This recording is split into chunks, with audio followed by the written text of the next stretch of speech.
အားလုံးပဲမင်္ဂလာပါဒီနေ့လုပ်ပြမှာလေးရတော့လေတိုးဘူးလေးကိုအလွယ်တကူအိမ်မှာလှူစားတဲ့နည်းလေးပဲဖြစ်ပါတယ်ဟိမာလေးအလွယ်တကူမှုရထုတ်တဲ့တိုးဘူးမုတ်ကလေးကိုပဲသုံးခဲ့ပါတယ်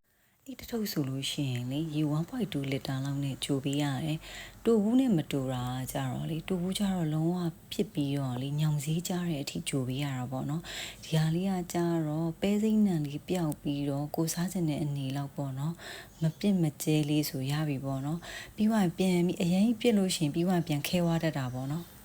ပဲပုတ်ပြားကြော်လေးတွေတို့မုတ်ကျွတ်ကြော်လေးတွေကလေတူဘူးမင်းနဲ့တော့မဆိုင်ဘူးပေါ့နော်ဟိမာကိုကြိုက်လို့ကိုထည့်စားတာပါချက်သားရဲ့အနှစ်လို့ဖို့ဆိုလို့ရှိရင်လေတအားလွယ်ကူပါတယ်နော်ချက်တူနီအလုံးကြီးကြီးလေး3လုံးလောက်ရယ်ချက်သွန်ပြူ4-5တက်လောက်ရယ်ပေါ့နော်အဲ့ဒါကိုကြိတ်တာပဲဖြစ်ဖြစ်ညံ့ညံ့လေးပဲ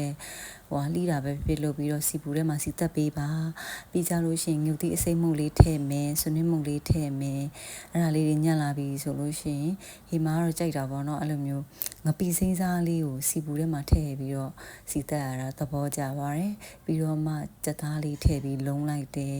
နောက်ပြီးကြတော့မှခရမ်းညင်သီးလေးကိုလိတ်လာတဲ့အထီကိုစိတ်ရှည်လက်ရှည်လေးသူ့အရည်လေးနဲ့သူပြန်လိတ်ပြီးခန်းတဲ့အထီကိုစီတက်ပေးခဲ့ပါတယ်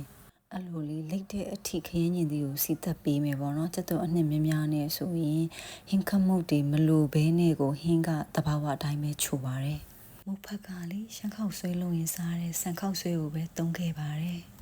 မြေပဲလော်ထောင်းလေးရဲ့ချက်သွန်မီလေးရဲ့နဲ့ဒူဘူးနီးလေးစားလိုက်ပါအောင်မယ်အရင်ဦးစွာခောက်ဆွဲလေးထည့်ပြီးရင်ချက်သားလေးထည့်တယ်ဒူဘူးလေးကိုစားကျင်တလောက်ထည့်လိုက်တယ်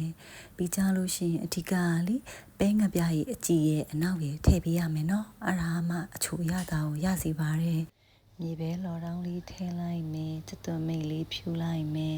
မုတ်ကျွတ်လေးကြိုက်လို့ရှိရင်လည်းထည့်လို့ရပါတယ်စားလို့ရပါပြီနော်ပဲပုတ်ပြားလေးရဲ့စားပါတော့မယ်ရှင်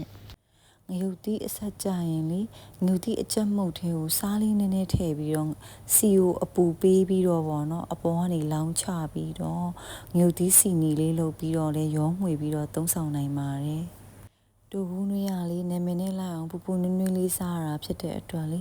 အေးဝါလို့ရှိရင်အဲ့ဒီတူဘူးတွေကခဲဝါတတ်ပါတယ်အဲ့တော့ဟိမာဘယ်လိုလုပ်လဲဆိုရင်ပထမတစ်ခေါက်စားတယ်နောက်တစ်ခေါက်ထပ်စားခြင်းလဲဆိုလို့ရှိရင်ထမင်းပေါင်းထဲမှာဝမ်းမုတ်ကလေးနဲ့ပဲဖြစ်ထားတာပေါ့နော်အဲ့လိုမှမဟုတ်လဲအိုးတစ်လုံးထဲမှာရေထည့်ပြီးတော့နည်းနည်းပြန်နှွေးပြီးတည်တာပဲဖြစ်မီးအေးလေးနဲ့တည်တာပဲဖြစ်လုပ်လိုက်ပါတယ်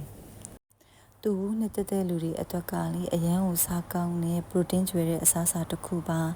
တက်လို့နေဆိုလို့ရှိရင်လည်းတက်သားမထည့်ပဲနဲ့ဒီတိုင်းလေးစားရင်တော့မှအရန်ကိုစားလို့ကောင်းပါတယ် Don't forget to subscribe